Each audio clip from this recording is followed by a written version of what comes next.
What's going on, everyone, and welcome back to another edition of Action Sunday.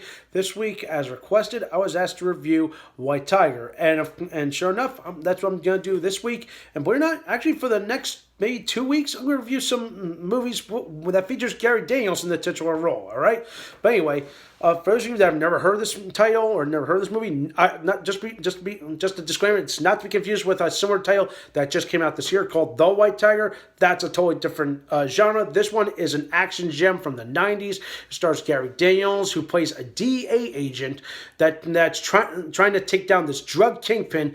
And in the midst of all that, he gets caught up in some corruption with not only his department, but also local cops, and just snowballs from there. And he's essentially just becomes a fugitive. It's a crazy, a bit of a mess in a way, but I actually found myself enjoying this movie a lot. Yeah, if you've never heard of this movie, well, now I'm about to tell you why. And it's a fine movie. It's not perfect. There are some wrinkles that you can tell need to be ironed out. But here's something interesting that I looked into, is that this title had a different name.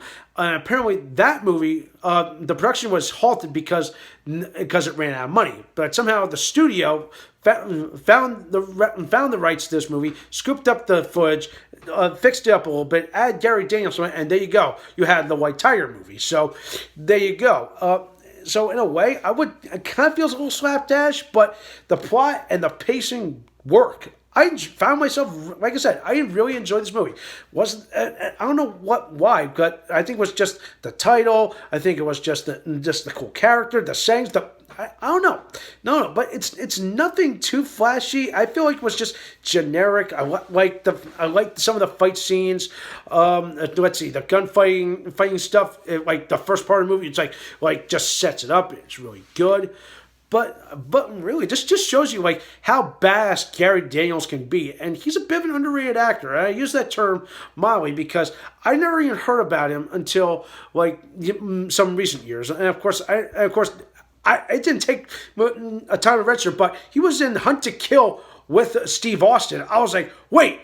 Now I remember his face, even though he played a minor character that gets his ass handed to him by Steve Austin later in that movie. But I didn't realize that this guy has had such a quite lengthy career. He's a British kickboxer. He's got everything. His resume speaks for itself, and to me, like, he works. Okay, even though like his acting, you can tell his acting like it kind of works, but at the same time you can hear his British accent at times throughout this movie, and I don't know, it just comes off a little odd. Like, is he trying to be American? Is he trying to be British? It kind of set and kind of like makes the audience a little confused.